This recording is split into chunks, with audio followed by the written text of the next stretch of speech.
স্বাস্থ্য মন্ত্রণালয়ের চাবি কার হাতে, মন্ত্রীর নাকি ভাগ্নে জামাইয়ের? প্রশ্নটি শুনে হয়তো চমকে উঠবেন অনেকে। তবে সচিবালয়ের অন্দরমহলের তথ্য বলছে, নিয়োগ, বদলি, পদোন্নতি কিংবা টেন্ডার সব ক্ষেত্রেই মুকুটবিহীন রাজা মন্ত্রীর ভাগ্নি জামাই।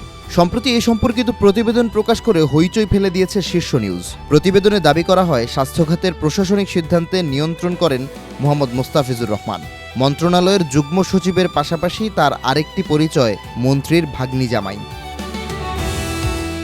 এই পরিচয় ব্যবহার করেই মোস্তাফিজ গড়ে তুলেছেন সিন্ডিকেট, যেখানে রয়েছেন মন্ত্রীর পিএস, এপিএস ও কেন্দ্রীয় ঔষধাগারের পরিচালক। আওয়ামী লীগ আমলে স্বাস্থ্য খাতে লুটপাটের মাধ্যমে রাতারাতি বিত্তশালী বনে গেছেন ছোট ঠিকাদাররা। অন্যদিকে দ্বিতীয় ও তৃতীয় শ্রেণীর কর্মচারীরা বেনামে চালিয়েছেন ঠিকাদারি ব্যবসা। আর এই চিহ্নিত ঠিকাদারদের হাতেই কেন্দ্রীয় ঔষধাগারের টেন্ডার তুলে দিচ্ছে সিন্ডিকেট চক্র।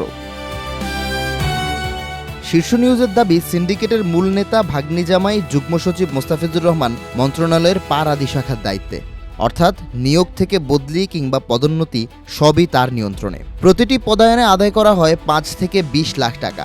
মোটা অঙ্কের বিনিময়ে ফ্যাসিস্ট কর্মকর্তাদের পদায়নের কয়েকটি ঘটনা গণমাধ্যমে এসেছে, যাতে উঠে এসেছে সোহরাওয়ার্দী হাসপাতালের পরিচালক, বরিশালের বিভাগীয় স্বাস্থ্য পরিচালক, বরিশালের সিভিল সার্জনের নাম। তবে শুধু ভাগ্নি জামাই নয়, বিতর্কে জড়িয়েছেন স্বাস্থ্যমন্ত্রী সরদার মোহাম্মদ সাখাওয়াত হোসেন। নবজাতকের মৃত্যুর ঘটনায় গেল ১১ জুন আদ্দিন হাসপাতালের লাইসেন্স বাতিল করে মন্ত্রণালয়। সে সময় স্বাস্থ্যমন্ত্রী জানান, আদ্দিন ফাউন্ডেশনের লোকজন লাইসেন্স বাঁচাতে কোটি টাকা নিয়ে তার পেছনে ঘুরেছে। পরে ওই বক্তব্যের তীব্র প্রতিবাদ জানান ফাউন্ডেশনের নির্বাহী পরিচালক। এমনকি সংবাদ সম্মেলনে মন্ত্রীকে প্রমাণ দেওয়ার দাবি জানান তিনি।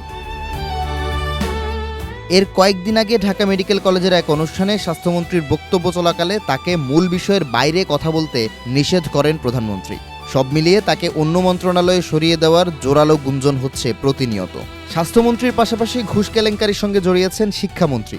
সম্প্রতি মাধ্যমিক ও উচ্চশিক্ষা অধিদপ্তরের মহাপরিচালক সরকারি ডকুমেন্টারি বিল ছাড় করার বিনিময়ে নির্মাতার কাছে ঘুষ দাবি করেন।